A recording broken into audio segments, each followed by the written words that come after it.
네, 안녕하세요. 서울사이버대학교 예비 신편입생 그리고 학생 여러분들 모두 반갑습니다. 안녕하세요. 안녕하세요.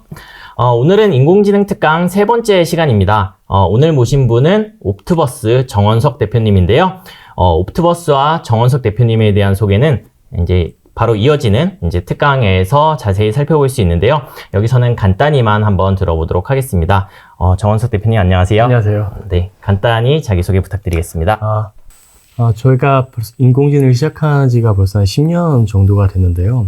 저 이제 뉴욕 시립대에서 데이터 과학을 졸업하고 이제 한국으로 돌아와서 그때는 인공지능이라는 것 자체가 뭔가 지금처럼 현실에서 볼 수 있는 건 아니었고 약간 영화에서나 볼 수 있는 연구적인 것들이 좀 강했어요. 저는 그때 어떤 연구적인 면과 현실에서의 문제를 조금 결합을 하고 싶어서 현실에서의 문제점들을 인공지능으로 푸는 프로젝트를 한 3개 정도를 하면서 이렇게 지금 2023년이 됐습니다. 그동안 뭐 근로자의 문제, 건강 문제를 풀었었는데 이제는 인공지능이라는 것 자체가 너무나도 강해지고 그 현실과 맞닿아 있어서 지금은 인공지능으로 생기는 어떤 보안 문제를 해결하는 그런 개발과 연구를 하고 있고 많은 사람들한테 인공지능의 좋은 점도 있지만 우리가 주의해야 될 점들을 함께 알려주는 역할을 좀 하고 있습니다. 네, 감사합니다. 정원석 대표님의 간단한 소개 잘 들었습니다. 내년부터 인공지능학과와 빅데이터 정보보호학과에서 강화학습과 현대인공지능이라는 수업을 담당해 주실 건데요. 해당 과목에 대해서도 간단히 소개 부탁드리겠습니다. 제가 가르칠 강화학습과 현대인공지능이란 그런 과목은 저의 10년의 총합이라고 보시면 될 것 같아요. 제가 맨 처음에 이제 인공지능, 그러니까 머신러닝을 공부하면서 현재 챗GPT가 나올 때까지 굉장히 많은 그런 변화들이 있었고 그 변화마다 어떠한 문제점들을 조금 더 효율적으로 푸는 그런 과정으로 하나하나 발전했고 그런 것들이 모두 모여서 지금 챗GPT가 된 거고 LMM이 된 거고 이런 것들이 앞으로 더 발전할 것 같거든요. 그래서 저의 어떤 10년 정도를 함께 이제 공부를 해보면서 챗GPT가 이런 식으로 발전을 했고 이런 것들이 결합된 거고 앞으로는 이런 것들이 모여서 다른 식으로 좀 더 발전하겠다. 그런 것들을 예측해 볼 수 있는 그런 수업입니다. 그래서 저는 뭐 이론뿐만 아니라 같이 프로젝트 코딩도 많이 할 거고요. 그리고 이제 온라인으로 만나는 것도 만나는 거지만 뭐 오프라인 특강 같은 거, 강의 같은 것들을 많이 열어서 온라인뿐만 아니라 오프라인으로도 같이 보고 이야기하고 토론하면서 함께 이런 시대를 좀 더 잘 살아가는 방법을 논의해보는 그런 과목입니다. 네. 네, 대표님 과목 소개 잘 들었습니다. 강화학습과 현대인공지능 너무 기대되는데요. 많은 수강 부탁드리겠습니다. 오늘 온라인 특강 외에도 1월 13일에 오프라인 특강도 기획하고 있습니다. 추후 공지 예정이니 많은 관심 부탁드리겠습니다. 그럼 저희가 준비한 정원석 대표님의 특강을 들어보도록 하겠습니다. 안녕하세요. 인공지능 기초 AI 입문자를 위한 가이드 강의를 맡은 정원석입니다. 저는 제가 맨 처음에 이제 인공지능을 시작한 게 벌써 한 10년 정도가 됐고요. 뭐 연구원, 개발자, 스타트업을 거쳐서 10년 동안 인공지능 분야에서 정말 땀과 눈물을 흘리며 열심히 하고 있습니다. 오늘 여러분들께 제가 소개해 드릴 그런 내용은 10년 동안 제가 인공지능을 처음 배우면서 하나하나 해나갔던 그런 과정들을 여러분들과 함께 공유하려고 해요. 자, 그럼 시작하도록 하겠습니다.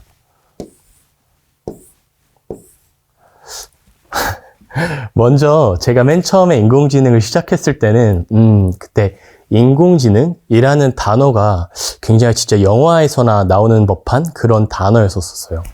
그래서 근데 왜인지 모르겠는데 저는 그 학문이 너무 좋아서 그 공부를 시작하게 됐고 저희 학교에도 그 전공이 없어서 컴퓨터 사이언스, 통계, 수학, 커뮤니케이션의 전공들을 모아서 데이터 과학이라는 전공을 학교에 만들면서 시작했습니다. 그리고 이제 한국에 돌아와서 여러 가지 이제 일을 했는데요. 제가 하나하나 간단하게 소개시켜 드리면 자, 맨 처음에는 이런 것들이었어요. 맨 처음에는 자, 머신러닝이라는 걸 맨 처음에 배웠었는데 그게 굉장히 간단한 그런 구조였습니다. 우리가 많이 봤었던 그런 테이블 데이터를 예측을 하는 모델이었어요. 예를 들면 X가 어떤 연령이라고 할게요. 우리는 통계치에서 20대부터 40대까지의 연봉을 측정하는 그런 데이터를 갖고 있다라고 가정해 볼게요. 그럼 뭐 20대는 한 달에 100만 원을 번다. 25살은 120만 원을 번다. 30대는 150만 원을 번다. 약간 이런 것들의 데이터가 있다고 했을 때 이거를 그래프로 만들면 여기가 연봉, 여기가 나이, 여기가 연봉이라고 했을 때 뭐 데이터가 뭐 이렇게 생겼을 거잖아요. 그럼 우리는 예측 모델을 만들기 위해서 이렇게 이제 예측 모델을 만듭니다. 그래서 뭐 y는 ax 플러스 b 이러한 그래프를 예측 모델을 만들게 돼요. 근데 데이터가 이렇게 간단할 땐 모르지만 굉장히 복잡하게 되면은 이런 것들 모델을 만들기가 굉장히 어렵고 그리고 데이터가 계속 업데이트 된다면 이걸 더 만들기가 어렵거든요. 그래서 머신러닝이란 건 데이터를 그냥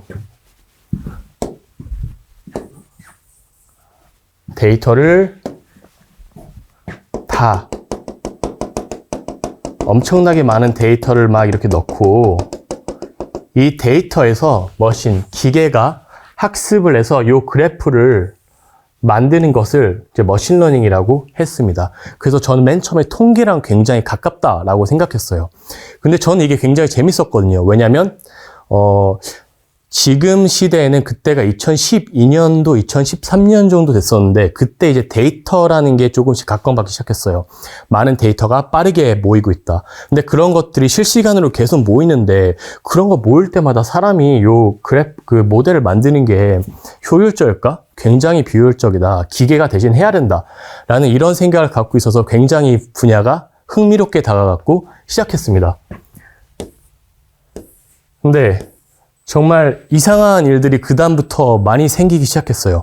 처음에는 테이블 데이터로서 어떤 예측 모델을 만들었었는데 그 다음에는 숫자를 인식하는 모델이 만들어지고요. 숫자를 인식하는 모델에서 조금 더 모델이 더 깊게 쌓여서 이제 색깔을 가진 이미지를 분류를 하는 그런 모델들이 생겨났습니다. 그리고 그 다음에는 이미지에서 비디오로 바뀌어서 비디오 안에 있는 오브젝트들을 분류를 하는 것이 이제 생겨났고요. 그 다음에 여기서 이제 슈퍼바이즈 러닝이란 건데 슈퍼바이즈 러닝은 데이터가 굉장히 많아야 되잖아요. 근데 이런 것들을 하기가 어려우니까 컴퓨터가 스스로 데이터를 모으는 강화학습, reinforcement learning이 생겨났습니다. 그리고 저는 이런 것들을 사용해서 어떤 건강한 어떤 인공지능을 만드는 스타트업을 만들고 그리고 현재는 이런 AI가 너무 발전하면서 보안에 대한 문제점이 생기기 시작해서 인공지능 보안을 하는 그런 스타트업을 하고 있습니다. 저는 앞에서 보여줬었던 진짜 간단한 이 테이블 데이터를 예측하는 예측 모델을 만드는 그런 머신러닝부터 지금까지 엄청나게 많은 게 바뀌면서 그동안 쌓여왔던 연구들이 2023년에 생성 AI란 그런 이름으로 만들어졌고 이러한 딥러닝 모델들이 막 쌓이면서 정말 다양한 것들을 만들 수가 있게 됐어요. 그래서 더 이상 이제는 어떤 뭐 숫자나 이미지를 분류하는 것뿐만 아니라 이렇게 이게 전데 제가 포르투갈어예요. 포르투갈어인데 제가 포르투갈어를 한 번도 배워본 적이 없어요. 한 번도 배워본 적이 없는데 제가 말을 하고 인공지능 모델에 제 목소리를 학습시키고 그리고 그걸 번역해서 제 입싱크랑 그대로 맞춰서 하면은 영상을 한국말로 말했는데 포르투갈어로 말한 것처럼 그리고 제 목소리로 입싱크랑 맞춰서 영상이 만들어지는 거죠. 근데 제가 아는 이제 브라질 친구들이 진짜 완벽하게 한다고 하더라고요. 그래서 뭔가 이런 것들을 보면서 많은 분야에서 패러다임이 좀 바뀌고 있다라는 것들을 2024년에 좀 감지를 하기 시작했습니다. 그리고 이렇게 방금 전에는 목소리와 어떤 입싱크만 맞춘 거지만 이 영상은 한번 보시겠어요, 먼저? 안녕하세요. 정원석입니다. 저는 진짜일까요? 아니면 가짜일까요? 지금 보시면 이 영상은 손을 움직이고 눈빛을 왼쪽으로 오른쪽으로 갔다 하고 그리고 제 목소리로 어떤 한글을 말하고 있습니다. 이거는 제가 말을 한 게 아니고 제 영상을 학습한 인공지능 모델이 이렇게 영상을 학습을 한 인공지능 모델이 제가 스크립트, 안녕하세요. 저는 정원석입니다. 이렇게 텍스트만 넣게 되면 그에 맞는 손짓과 눈빛, 그리고 목소리를 제너레이션 하게 됐습니다. 전 이런 것들을 보면서 어떤 인공지능의 리터러시가 굉장히 필요하다. 예전에는 연구원하고 개발자만 사용하는 게 인공지능이었다면 지금은 세상 모두가 기초학문처럼 인공지능을 배워야 된다라는 생각을 가지고 있었습니다. 근데 사실 인공지능이란 건 배우기 어렵다라고 많이 생각하고 계십니다. 물론 제가 맨 처음에 배울 때는 책도 하나도 없었어요. 책도 정말 하나도 없었고, 딥러닝 책도 없었고, 강화 책도 없었고, 그냥 논문을 찾아서 공부를 해야 됐었던 때였지만, 지금은 이렇게 서울사이버대학교에서 인공지능 전공을 만들고, 그리고 많은 다양한 되게 양질의 자료들이 있는데, 그때는 없었단 말이에요. 근데 인공지능이 왜 어렵다고 느껴지냐면, 인공지능이란 학문은 어떤 AI 전문 지식, 머신러닝, 딥러닝, 통계, 수학, 컴퓨터 프로그래밍, 그리고 지금 언어 같은 것들이 융합돼서 나온 학문이 인공지능입니다.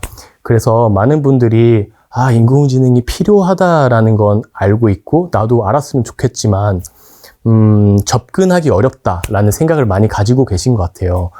그래서 지금 이 강의를 보시는 여러분들은 아마 서울사이버대학교 학생이시거나 아니면은 서울사이버대학교 인공지능 전공에 내가 입학 원서를 낼 수 있을까? 없을까? 그런 고민을 하고 계신 분들이 있으실 것 같은데, 오늘 여러분들과 한 30분에서 40분 동안 제가 맨 처음에 인공지능이라는 걸 공부했을 때로 저의 늦가기 대학생으로 돌아가서 그때부터 지금까지 제가 해왔었던 모든 그런 인공지능 스토리를 같이 한번 제 썰을 풀어보면서 여러분들과 함께 공부해 볼 예정입니다.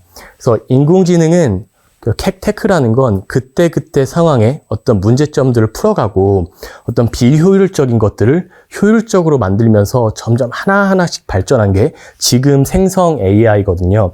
그래서 아무리 테크가 좀 빠르게 변하고 트렌드가 빨리 변한다고 하더라도 그 트렌드만 따라가는 것보다 이런 것들이 어떻게 생겨났고 왜 발전했구나, 그런 것들을 여러분들이 저와 오늘 함께 그런 공부를 해보시면 꼭 트렌드를 따라가지 않아도 이래서 이런 거겠지라고 인지를 하실 수 있으실 겁니다.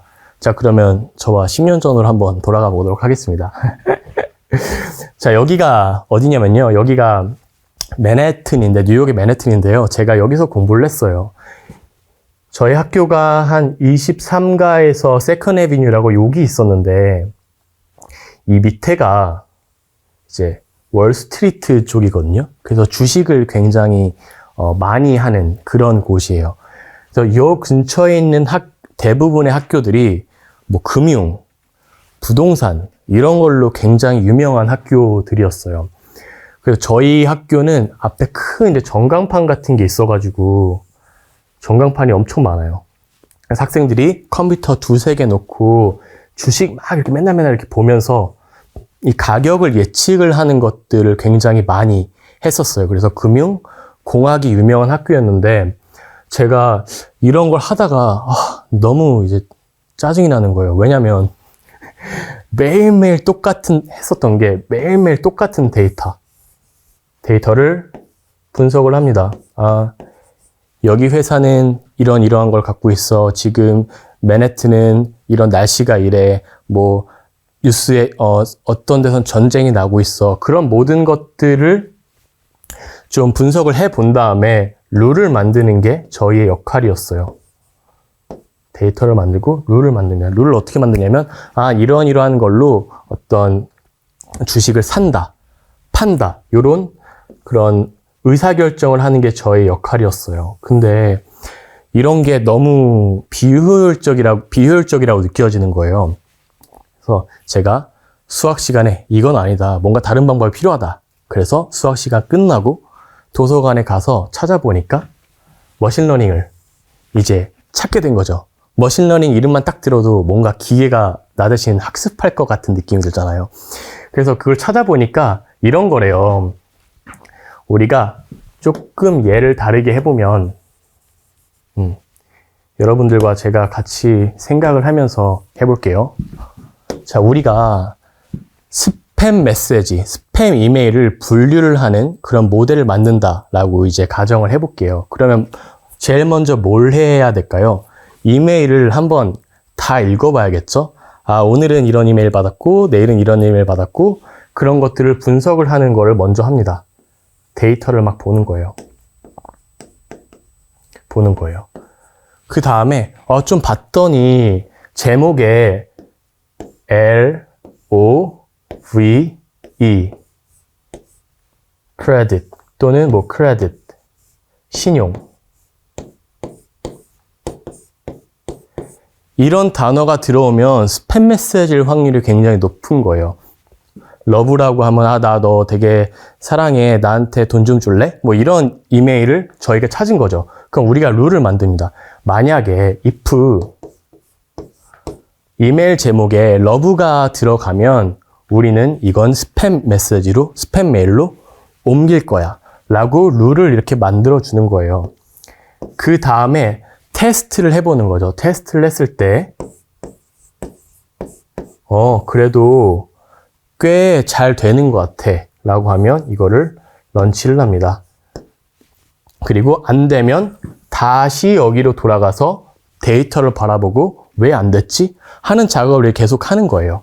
근데 이게 만약에 스패머가 얘가 러브라는 단어가 있으면 스팸 메일로 구성하는 그런 프로그램을 짰구나 라고 인식을 하게 되면은 LOV가 아니라 L 숫자 0V L0VE 라고 이렇게 바꿔서 이메일을 보내는 거예요. 그러면은 이 모델이 다시 깨지는 거잖아요. 잘 안 되는 거잖아요.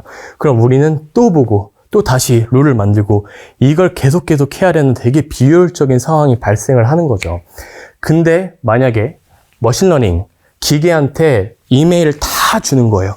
이메일을 다 줘서 너가 패턴을 한번 찾아봐. 어떤 게 좋은 이메일이고 어떤 게 되게 불규칙한 나쁜 이메일인지 한번 패턴을 찾아봐. 그래서 너가 스팸을 구분할 수 있는 그런 모델을 만들어봐 라고 시키는 거예요. 그러면 이런 것들을 했을 때 스스로 이제 판단할 수 있고 스스로 이제 룰을 만드는 게 아니라 그냥 머신이 실행을 할 수 있게 그렇게 만들어 버리는 거죠. 근데 이게 좋은 게 뭐냐면 이렇게 머신한테 그냥 이렇게 분류를 하라고 시키면 업데이트가 굉장히 편해져요. 그냥 이메일을 연결을 해 놓으면 스패머가 L0VE라고 보내던 아니면 L 한글 05VE라고 보내던 계속 데이터를 학습하기 때문에 자동화가 되는 게 이제 가능해진 거죠.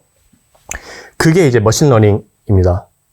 그래서 그때 제가 봤었던 논문이 이거였어요. 1959년에 머신러닝은 명시적인 프로그래밍 없이 컴퓨터가 학습하는 능력을 갖추게 하는 연구 분야. 굉장히 오래된 분야죠. 1959년이면 제가 태어나기도 훨씬 전인데요. 우리 아버지보다 한 살 더 많은 그런 분야예요. 하지만 기존에는 데이터가 많지가 않았어요. 예전에 막 책으로 막 썼기 때문에 데이터가 많지 않았고, 그리고 컴퓨터가 좋지 않았기 때문에 데이터가 많아도 이걸 연산하고 모델을 만들 수 있는 그런 것들이 부족했었던 거죠. 하지만 2010년도 때부터 이게 아주 조금씩 발전을 하기 시작했습니다. 그래서 2012년도에 이게 엠니스트라고 하는 그런 데이터예요. 엠니스트라고 하는 데이터는 0부터 9까지의 숫자를 인식할 수 있는 모델이 만들어졌어요. 아까 전에 그 리니얼 리그레션이라고 그 선형 회귀는 이렇게 줄 하나 긋는 그런 모델이었었는데 이거는 조금 더 복잡하게 이제 바꿔서 사람의 어떤 신기억망을 닮은 모델을 만들었더니 이런 흑백 이미지도 분류가 가능하더라라는 거를 이제 찾았습니다. 이게 어떻게 되냐면 이게 2라는 숫자가 2라는 숫자가 이게 픽셀이란 걸로 이루어져 있거든요. 픽셀이 28픽셀, 28픽셀 이렇게 했어요. 이거를 하나로 쭉 이렇게 만들게 되면은 이렇게 184개의 픽셀로 길게 됩니다. 그런 것들을 이제 인풋으로 넣으면 만약에 2를 넣으면 여기에 2에 해당되는 그런 뉴런들이 활성화되면서 결국 이 이미지는 2일 확률이 높다라고 이제 인식을 하게 됩니다. 그래서 머신러닝은 확률을 아웃풋으로 내게 돼요. 보면은 조금 이렇게 조금 바꿔볼게요. 네. 자, 됐나요?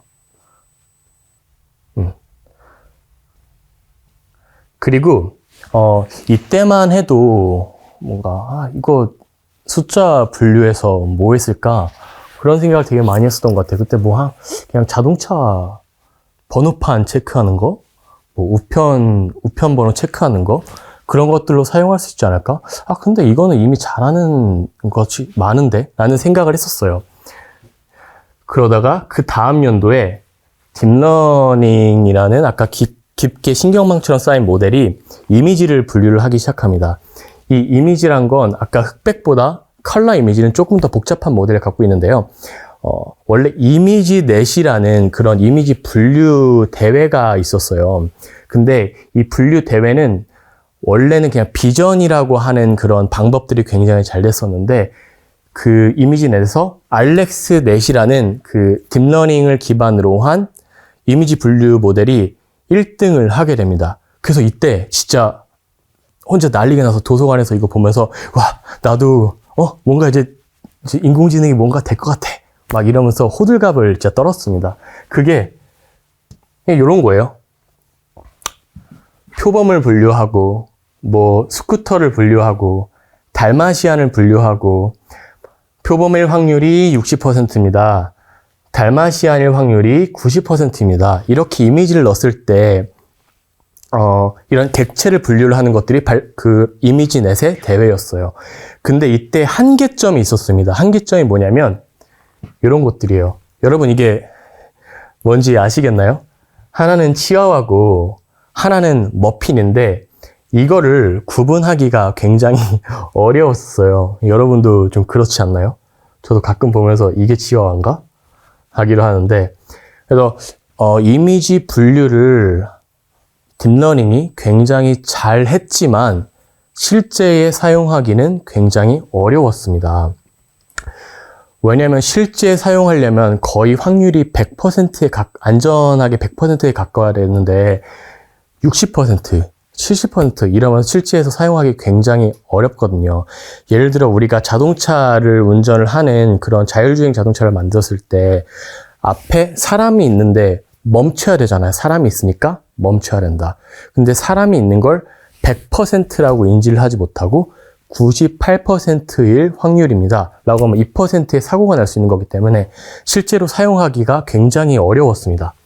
그래서 제가 딱 졸업을 하고 이제 석박을 해야겠다라고 생각을 하고 있었어요. 근데 제가 그때 좀 많이 아파가지고 잠깐 한국에 들어와서 좀 이제 치료를 하려고 하는데 그때 알파고가 터집니다. 알파고가 그 인공지능 바둑인데 이세돌을 이겼어요. 4대1로 이겼을 거예요. 그때 엄청나게 이제 인공지능이 사람들한테 많이 알려지면서 대부분의 많은 기업들에서 이런 걸 한번 적용을 해보고 싶었어요.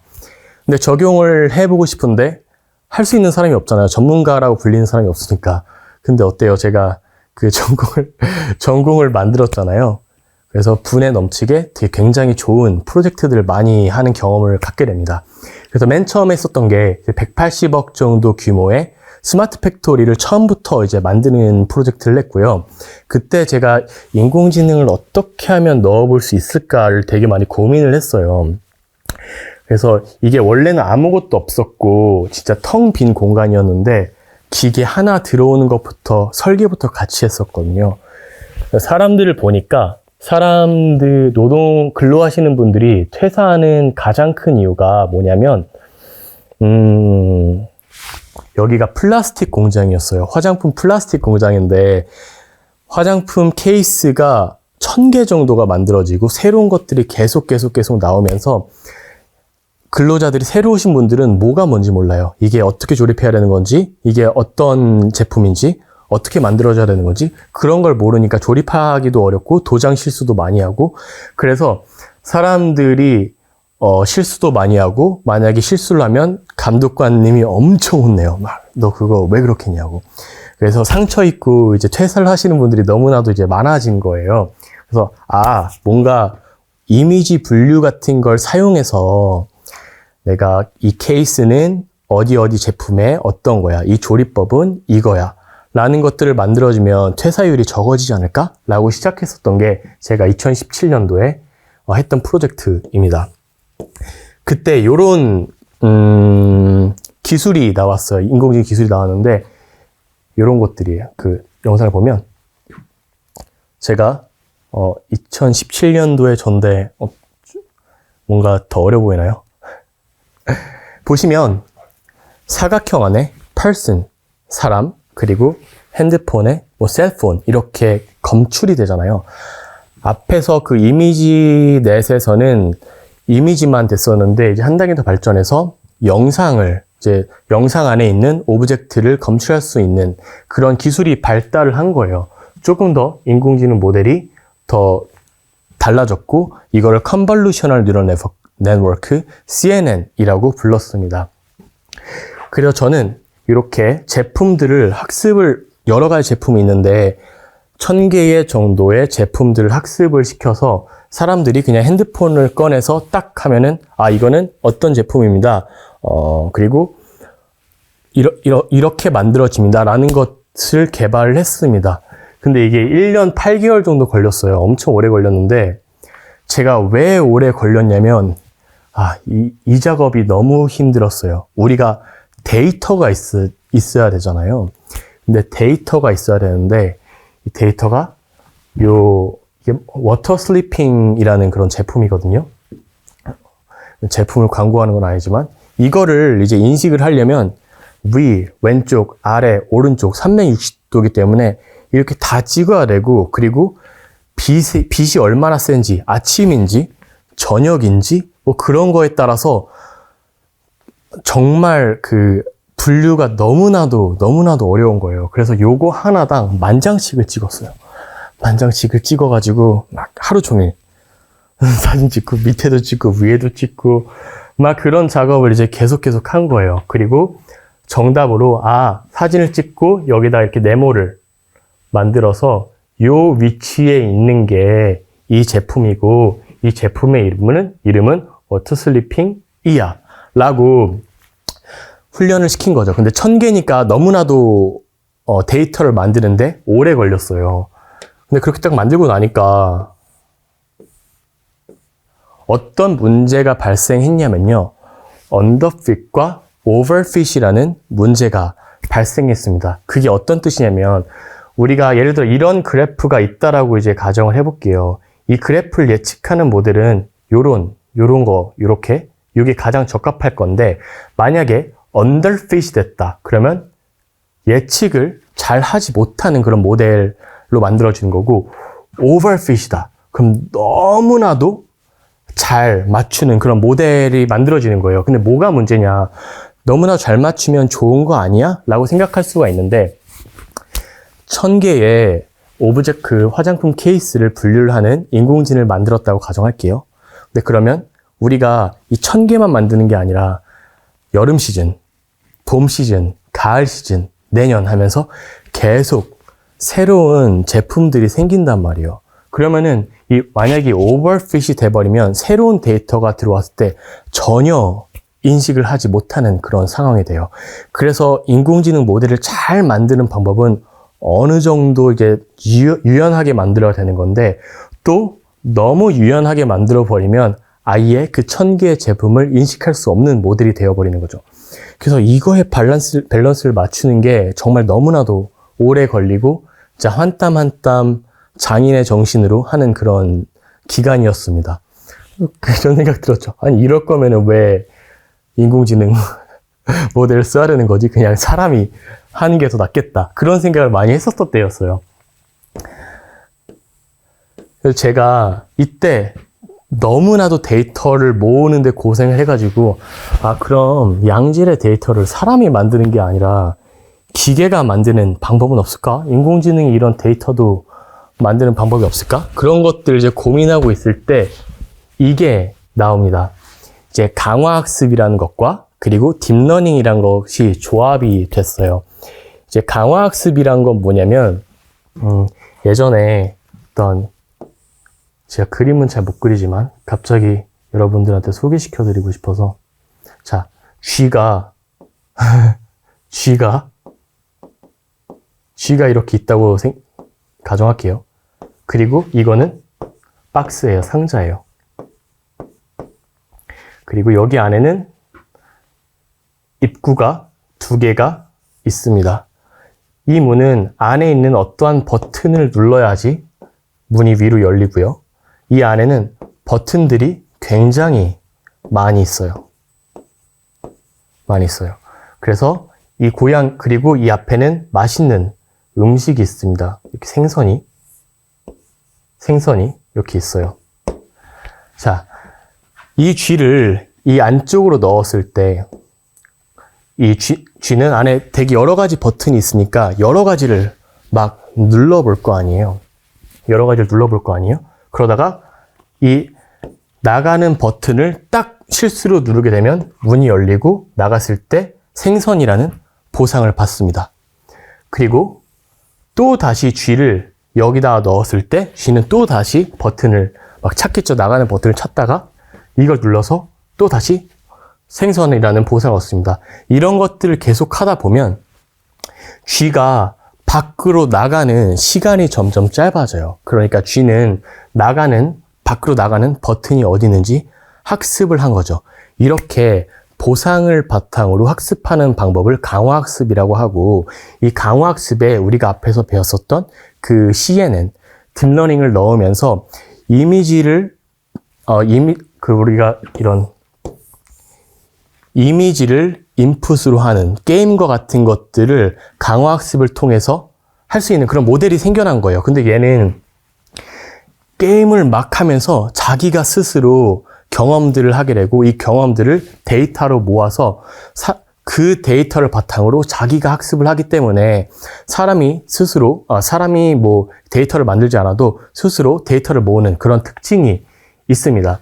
이 뒷장에서 보실 건데 이게 벽돌 깨기라는 그런 게임이에요. 여러분 혹시 아실지 모르겠는데 이 벽돌 깨기가 이렇게 벽돌 띵띵 해가지고 공이 이렇게 내려오면 쳐서 요 위에 있는 어떤 벽돌을 깨면 점수를 받거든요.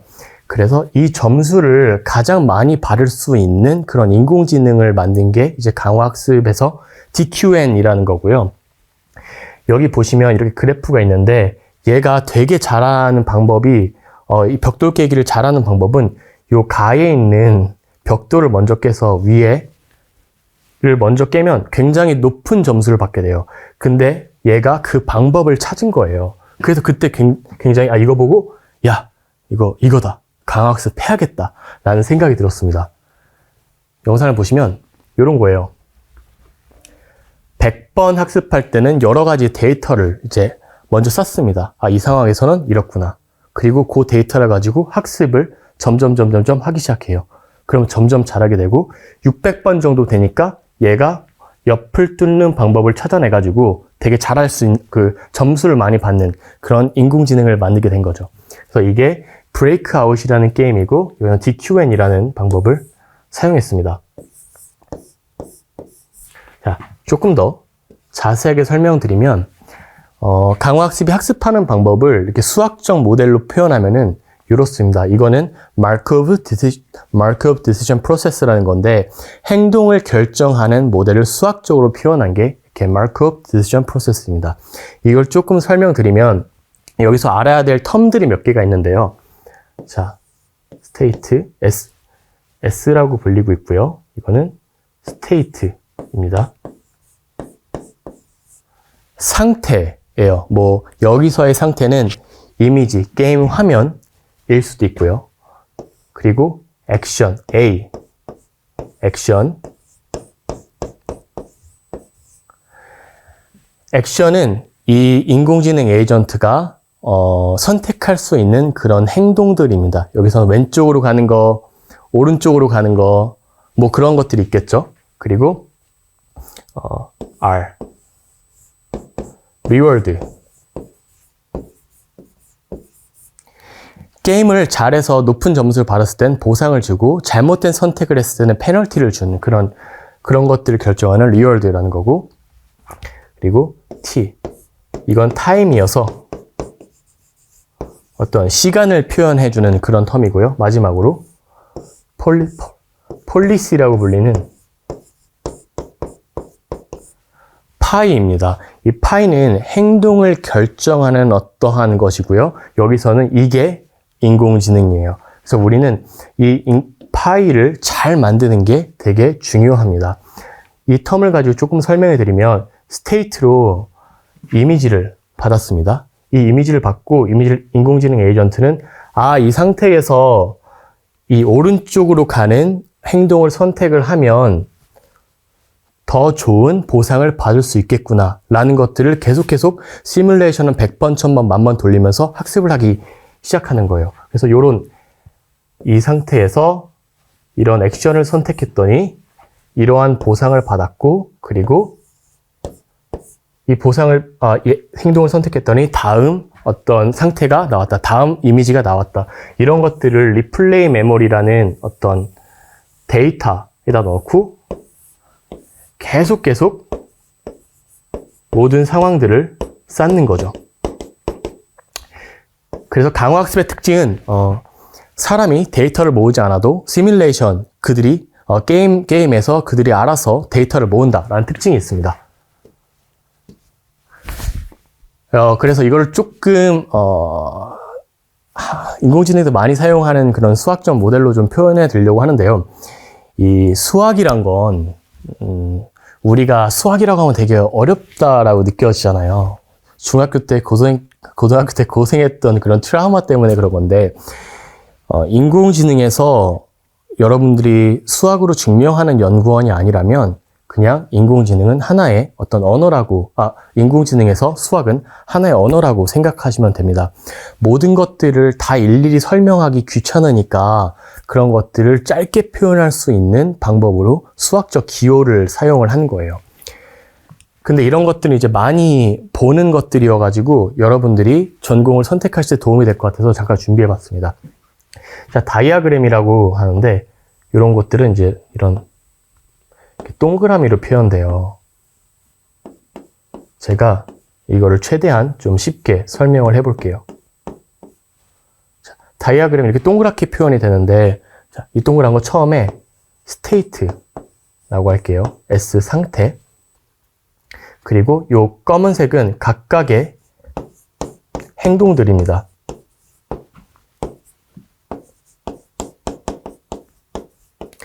조금 쉽게 설명을 하면 우리가 호랑이를 마주친 그런 상태라고 할게요. 호랑이를 마주쳤어요. 산에 갔는데 호랑이를 마주쳤어요. 호랑이를 마주쳤는데 어떠한 우리 행동들이 있을까요?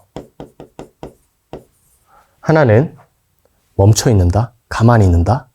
그리고 또 하나는 도망간다, 런한다. 하나는 파이트한다, 싸운다. 이런 행동들이 있잖아요. 이런 것들을 어떻게 선택을 하냐. 아까 우리가 봤었던 파이. 요걸 가지고 학습을 합니다. 예전에 이렇게 호랑이를 많이 마주쳐 봤는데 도망갔었을 때 더 살 수 있는 확률이 높아 라는 그런 인공지능 모델을 만들었다면 요 run 한다는 행동을 선택하게 됩니다. 근데 또 run 한다고 도망간다고 우리가 모두 살 수 있는 건 아니잖아요.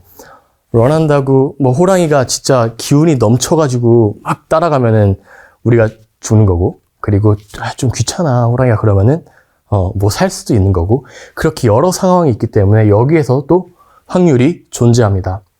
그럼 행동을 선택했을 때 그 다음에 오는 또 스테이트들, 살았다, 죽었다, 요런 상태들이 있을 거예요. 그래서 이 살았을 때는 어떤 보상을 받을 거고, 죽었을 때는 페널티를 받겠죠. 자, 요런 식으로 아까 전에 SART를, 폴리시를 이렇게 구성하는 거를 다이아그램이라고 합니다. 이걸 수학적으로 표현하면은 우리는 결국 강화학습에서 요거를 구하고 싶은 거예요. VS. 요거를 구하고 싶은 거예요. 이 VS라는 거 뭐냐면 스테이트. 여기서 시작했을 때 얻을 수 있는 우리의 가치는 얼마나 될까예요. 이걸 조금 더 우리가 알고 있는 예제로 말씀드리면, 알파고에서 바둑 있잖아요. 바둑도 똑같아요. 바둑판이 이렇게 있을 때 여기다 수를 두고 여기다 수를 두고 여러 가지 액션들 중에서 여기다 수를 뒀다. 그러니까 상대방이 여기다가 뒀다, 여기다 뒀다, 이런 것들을 하면서 계속해서 이렇게 퍼져나가게 되거든요.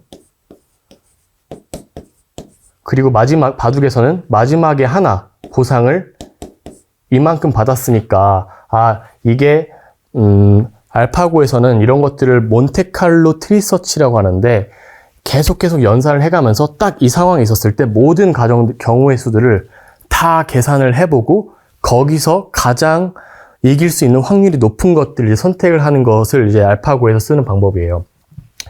그래서 밸류를 구하는 게 되게 중요한데, 이런 것들을 모든 보상의 합들,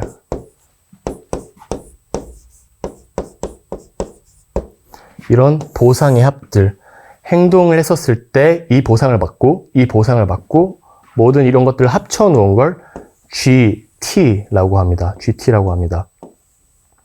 자, 그래서 그리고 그럼 결국 강화학습의 목표는 무엇이냐라고 했을 때, 이 GT를 가장 높이는 옵티멀 폴리시라고 하는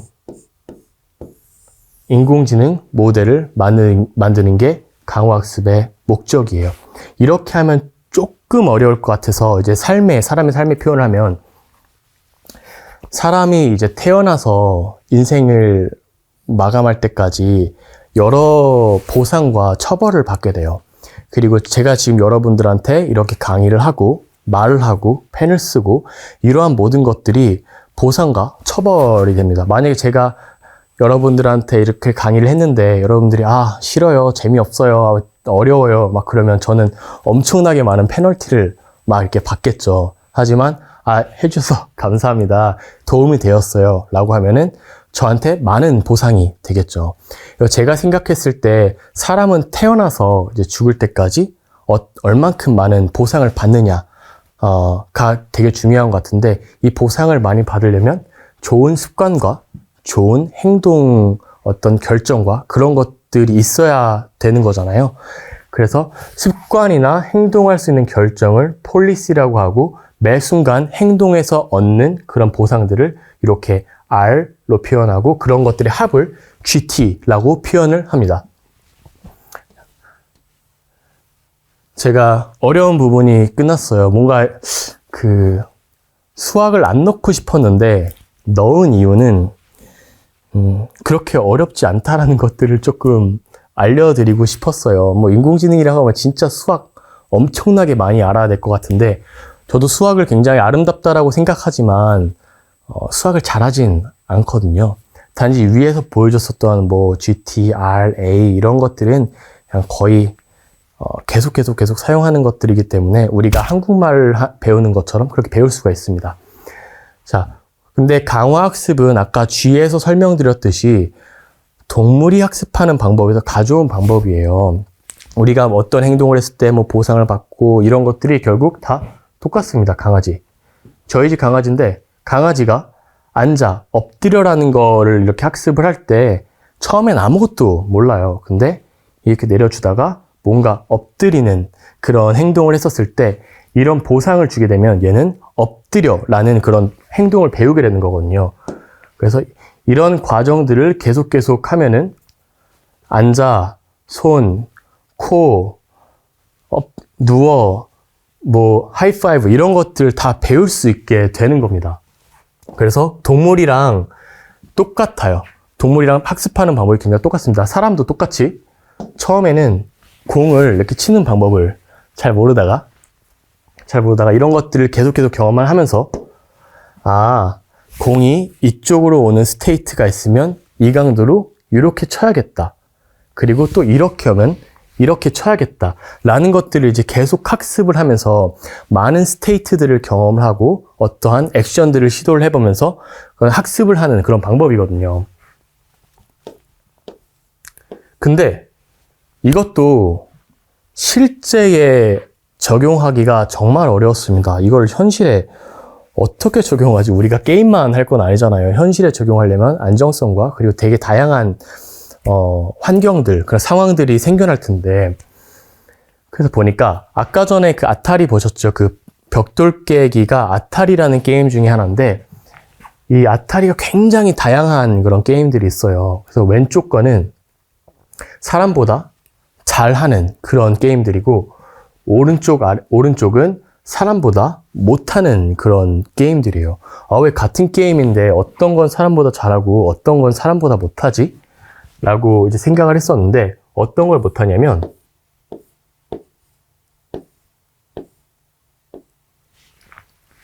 자, 이런 알파고 같은 경우에는 굉장히 느렸어요. 그러니까 바둑 하나를 두면 2시간 정도에 생각할 수 있는 시간을 줬대요. 그러니까 1202개의 CPU가 돌아가고 176개의 GPU가 돌아가고 그 옆에서 100명이 넘는 과학자들이 같이 보면서 행동을 했기 때문에 실제 바둑을 이세돌보다 굉장히 더 잘했었던 거고, 근데 실제에서 우리가 어떤 행동을 했을 때 2시간을 기다려줄 수 있는 것들이 뭐가 있을까요? 공장, 뭐 운전 자동차, 뭐 주식에도 적용할 수 없을 것 같고 그런 생각들이 굉장히 많이 들었어요. 근데 아까 전에 그 사람보다 못하는 그런 게임들이 있었죠. 그게 이런 환경을 가지고 있습니다. 몬테주마라는 게임이에요. 보시면 환경이 계속 변합니다. 스테이트가 계속 변해요. 왼쪽으로 가면은 다른 화면으로 변하고 오른쪽으로 가면은 또 다른 화면으로 변하고 되게 불규칙하게 환경이 계속 변하기 때문에 아까 봤었던 그 오버피팅하고 언더피팅 기억하시죠? 계속 오버피팅이 되는 거예요. 학습이 되질 않는 거예요. 그래서 이때부터 모든 기업들이 다 익스플로레이션 이 문제를 풀려고 합니다. 익스플로레이션이란 건 우리가 데이터를 모으는 과정인데 굉장히 데이터를 잘 모으는 탐험을 하는 걸 익스플로레이션이라고 해요. 예를 들어서 우리가 생각했을 때는 지금 이 펜을 쥐는 게 가장 좋은 방법이라고 생각을 하고 있지만 사실은 펜을 쥐는 것보다 뭐 이렇게 앉았다 일어났다 하는 게 장기적인 관점에서 더 좋은 방법일 수 있다라는 거죠. 이런 것들을 보면 고양이들이, 고양이가 2마리가 있거든요. 2마리가 있는데 하나는 호기심이 굉장히 많아서 탐험을 많이 하는 친구예요. 이 공이 있으면 얘는 일단 막 치고 놀아봐요. 저는 얘네들한테 아까 제가 이렇게 쳤었던 것처럼 이 볼 치는 거를 한번 학습시켜 주고 싶었어요. 근데 이 친구는 먹는 것 빼고는 관심이 없어요. 그래서 이렇게 앞에다 놔도 아무것도 하질 않습니다. 그래서 얘한테는 이거 공을 치자마자 바로 보상을 줬어요. 맛있는 음식을 줬고 얘는 치지 않았기 때문에 보상을 주지 않았습니다. 그럼 얘는 막 다양한 이렇게 쳐보는 경험을 하면서 내가 바로 밥을 먹지 않아도 이런 걸 치는 경험을 함으로써 그 다음에 맛있는 음식을 나한테 주는구나. 그게 보상이 되는구나. 라고 해서 얘는 이거를 치는 방법을 학습을 하게 됩니다. 그래서 나중에 얘는 공이 오면 무조건 계속 막 치는 그런 것들을 학습을 했어요. 왜냐면 얘는 치고 난 다음에 맛있는 보상이 오는 걸 알고 있기 때문이죠.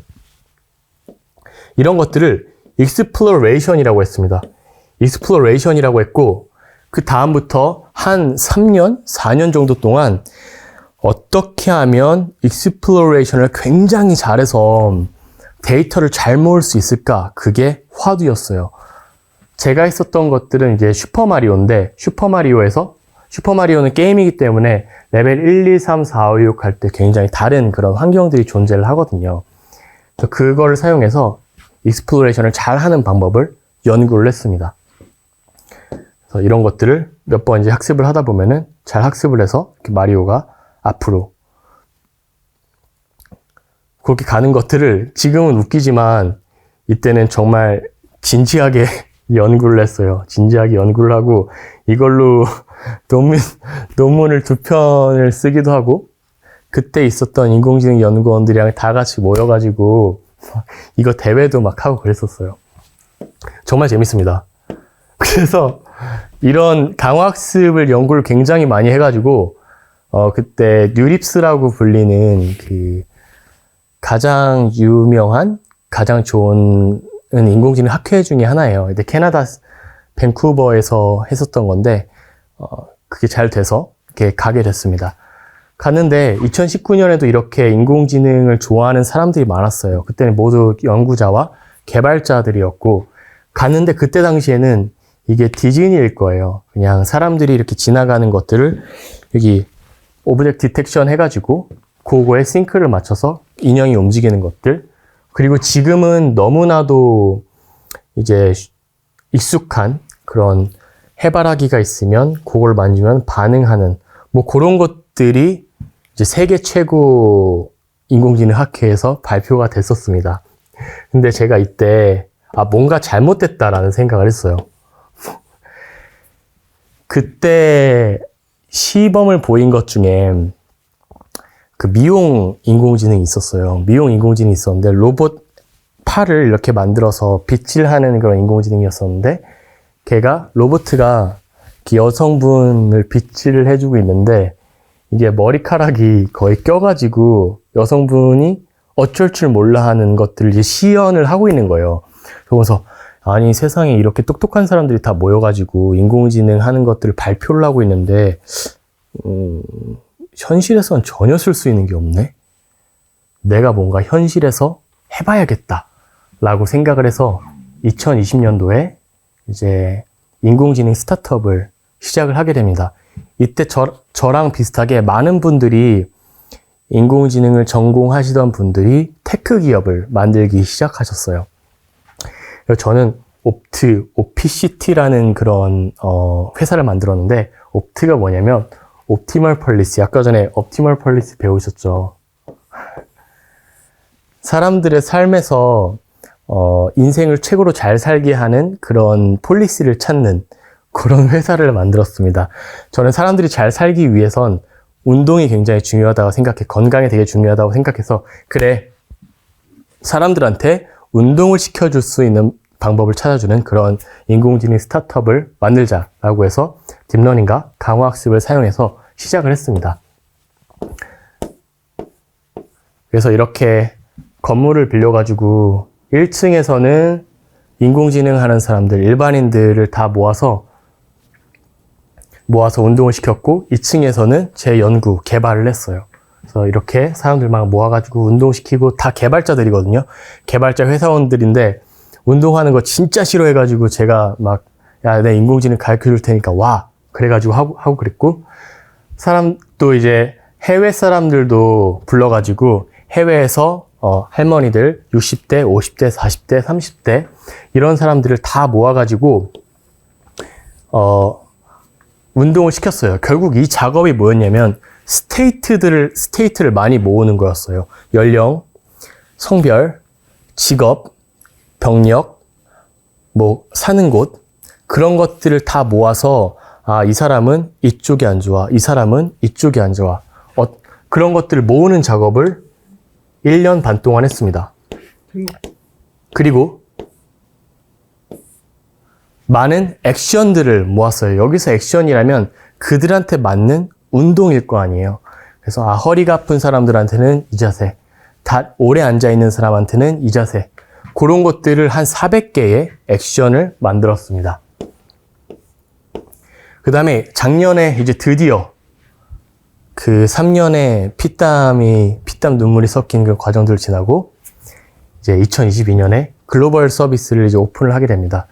한국에서는 카카오톡에 연결해서 뭐 덤벨을 이렇게 주면 덤벨을 사용해서 할 수 있는 운동을 알려주고, 나 30분 있고 30살의 여자야, 나한테 맞는 운동을 알려줘 라고 하면 답변을 해서 이렇게 운동을 추천해 주는 것들도 만들었고, 그리고 이런 아까 디텍션 하는 거 있잖아요. 그거 바디 디텍션을 해서 덤벨을 올렸을 때 캥거루가 이런 공룡이 점프하는 그런 게임들도 만들어서 많은 사람들이 운동을 언제 어디서 재밌게 할 수 있도록 이제 만들었어요.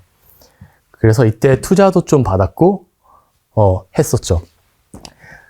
이제 저는 성공하는 길만 이제 남는 줄 알았어요. 성공하는 길만 남은 줄 알았어요. 이제는 투자 받아서 더 키우고 해야겠다라는 생각을 했었는데, 위에 보시면 거의 대부분의 이제 영상들이나 뭐 그런 것들이 다 저였거든요. 그게 뭐냐면 인공지능을 할 수 있는 사람이 굉장히 적어서 제가 개발, 연구, 영상 촬영, 운동 제작, 운영 이런 것들을 제가 거의 다 하고 이제 3, 4명 정도의 직원들이랑 스타트업을 같이 꾸렸는데, 만약에 제가 인공지능 개발과 연구를 하지 않았으면 누군가를 고용을 해야 되는 거잖아요. 돈이 너무 많이 드는 거예요. 친구들이 너무 비싸니까. 그래서 제가 이런 것들을 하면서 너무 어려웠었던 게, 이 데이터 확보는 너무 어렵죠. 우리 뭐 한 1년 걸려가지고 사람들 하나하나 다 체크했으니까. 그리고 개발하고 유지를 하려면 고용해야 되지, 뭐 관리해야 되지, 돈이 너무 많이 드는 거예요. 그래서 이제는 저희가 투자 조금 더 많이 받아야겠습니다 라고 이제 준비를 하고 있을 때가 2022년 12월이었습니다. 근데 챗GPT라는 친구가 2023년에 나온 거예요. 챗GPT라는 거 이제 LMM, Large Language Model이라고 해가지고 앞에 있었던 그 슈퍼바이즈 모델, 슈퍼바이즈 러닝, 엄청나게 많은 데이터, 그리고 강화학습, 그런 것들을 다 섞어서 너무나도 아웃풋을 잘 내는 텍스트 제너레이션을 잘하는 친구가 이제 나온 거죠. 그래서 이거 뭐지? 이거 어떻게 해야 되는 거지? 참 너무 신나가지고 와 진짜 신기하다 막 이러고 있었는데, 막 이때부터 우후죽순 너무나도 많은 것들이 변하는 거예요. 그냥 텍스트만 생성을 하는 게 아니라 갑자기 뭐 소리, 비디오, 이미지 뭐 이런 것들을 다 생성을 하기 시작하면서 전반적인 이제 산업의 패러다임이 바뀌기 시작했습니다. 그래서 아니 왜 갑자기 이렇게 변하는 거지? 라고 아직까지 지금도 계속 놀라고 있어요. 그게 2023년이었는데, 먼저 제가 놀랐던 게 비디오에서 굉장히 많은 패러다임이 변했습니다. 지금 보시면 이게 사진을 저를 이렇게 막 다 찍으면 이렇게 3D 모델로 만들어가지고 다 볼 수 있어요. 그러면 드론이 없어도 그냥 이렇게 하면 드론샷처럼 만들 수도 있고, 뭐 컴퓨터 그래픽 3D 모델 만드는 게 실사처럼 만드는 게 굉장히 어려웠는데, 그냥 이제는 사진을 잘 찍어가지고 3D 모델을 만들면 굉장히 빠르게 그리고 저렴한 가격으로 할 수 있다는 거. 그리고 이런 소미 영상이 있으면 이런 것도 조금 프롬프트를 넣으면 이렇게 유니콘 애니메이션 또 조금 바꾸면 곰으로도 만들어 볼 수도 있고, 뭐 이런 것들이 생겨나면서 애니메이션 시장도 바뀌겠다라는 생각을 좀 했습니다. 그리고 제가 우리가 어벤져스를 만들 때 굉장히 돈이 많이 드는데 그냥 이렇게 영상을 찍고 이미지를 만들어서 이런 것들을 섞으면 누구나 어벤져스와 같은 영화를 만들 수 있는 날이 오지 않을까? 라는 생각을 이제 하게 됐어요. 그래서 여기를 보시면 아마 이제 스마트폰으로 여기 카메라를 찍으시면 인스타그램으로 연결이 돼서 제가 개발한 AR이 생성이 될 거예요. 보면 이런 걸 거예요. 이렇게 3D 모델이 공중에 떠다녀서 이게 되는데 AR이란 건 현실과 가상의 어떠한 교합점이에요. 뭐 메타버스나 아니면은 가상 환경이나 뭐 그런 거 다 그렇겠지만 그런 것들이 이제 좀 발전이 안 된 이유가 그 안에 컨텐츠들이 없어서 그런 거거든요. 컨텐츠라는 건 3D 모델들, 뭐 공룡 안에 재밌는 뭐 축구놀이, 뭐 건물들 이런 것들을 다 만들려면 기존에는 3D 모델을 만드는 모델러가 있어야 됐고 이런 것들을 만드는데 시간이 걸리고 전문직이기 때문에 시간이 오래 걸렸었는데 이제 AI를 사용해서 이런 3D 모델도 금방 만들 수 있겠구나 라고 생각했습니다. 그리고 가장 많이 발전을 보였었던 건 이미지인데 제가 똑같은 프롬프트를 사용한 이렇게 이미지예요. 이건 2022년이고 이건 2023년이에요. 1년 만에 진짜 이렇게 발전을 하게 된 거예요. 이때부터 조금씩 무서워지기 시작했어요. 너무 빠르다. 그리고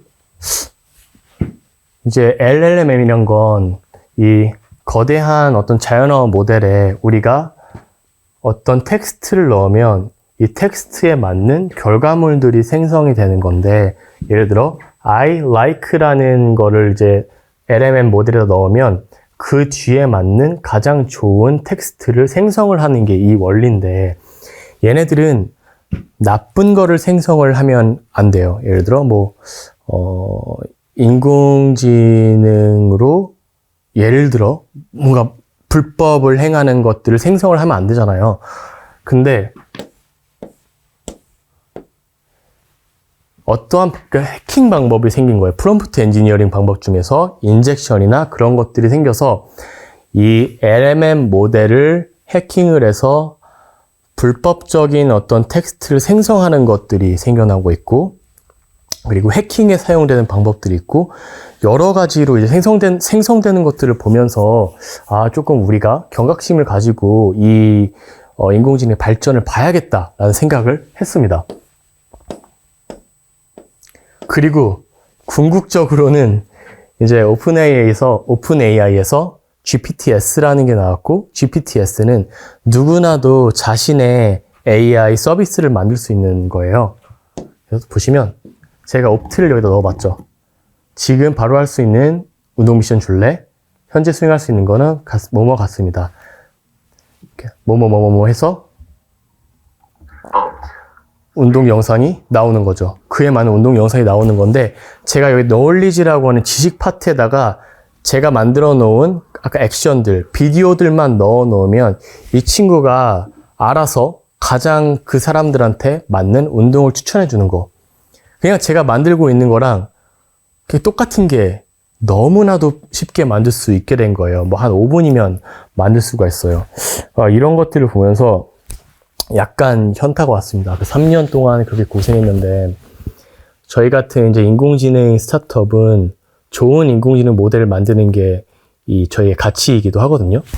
근데 그런 것들 이제 누구나 만들 수 있는 세상이 됐구나. 누구나 스타트업을 만들 수 있는 세상이 됐구나. 혼란스럽다가 저희의 최근 그런 생각이었습니다. 그리고 여기 보시면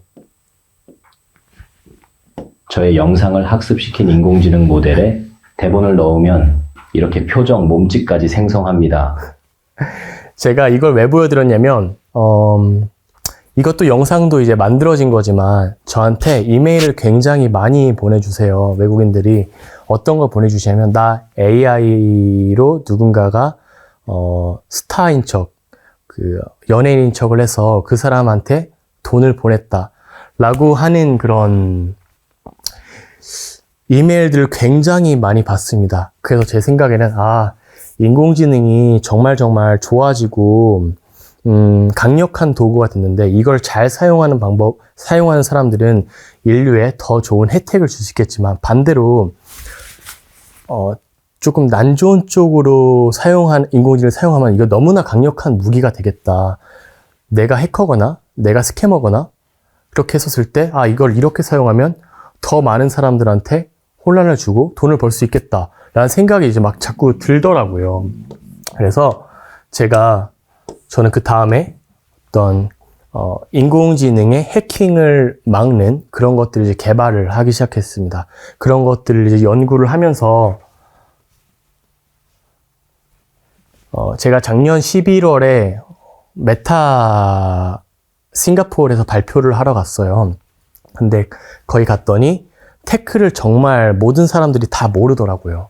그래서 제가 이번에 인공지능을 가르치러 인도네시아에 가서 한 1000명 정도의 학생들을 만나고 선생님들을 만나면서 저는 지금 글로벌 전 세계에 인공지능 리터러시를 전파하는 역할을 하고 있습니다.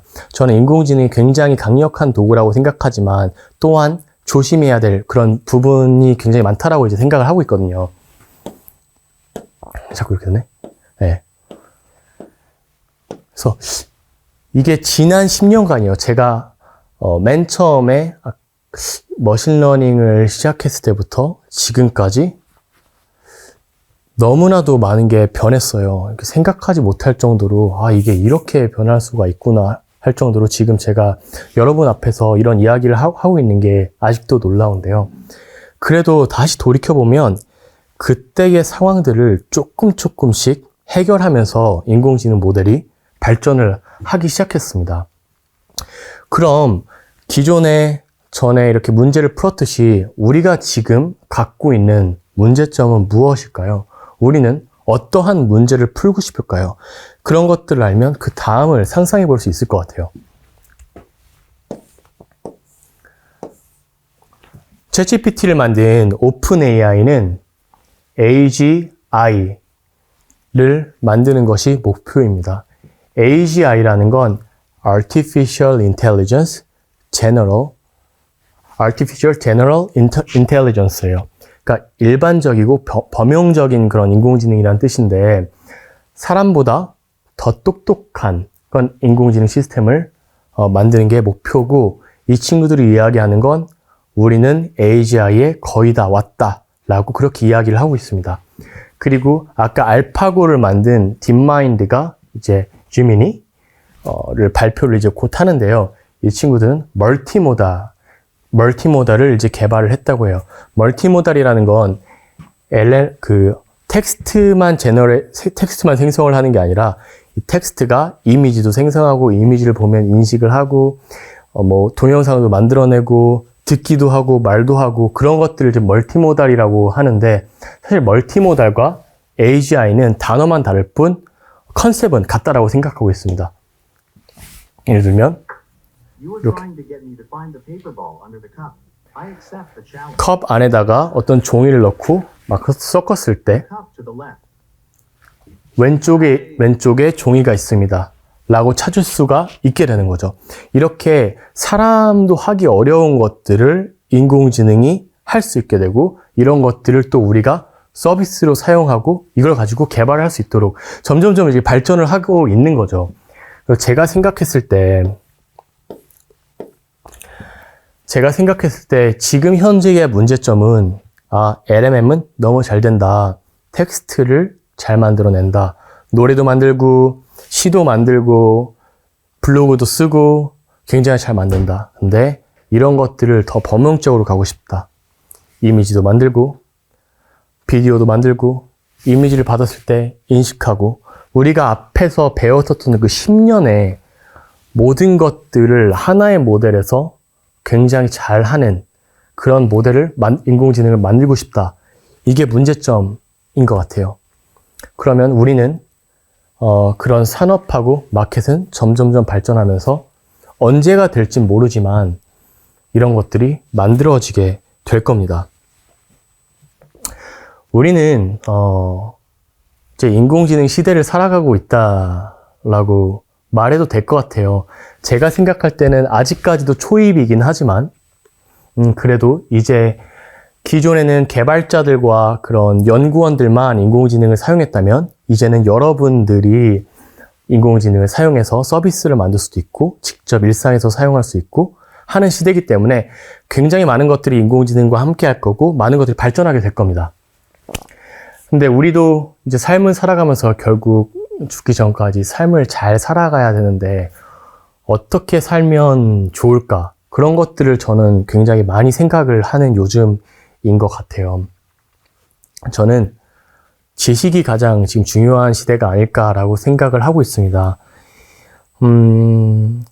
계속 점점점 빠르게 변할 거고, 빠르게 변하면서 현재와 변화 속에서는 항상 그런 갭들이 존재를 하게 될 거예요.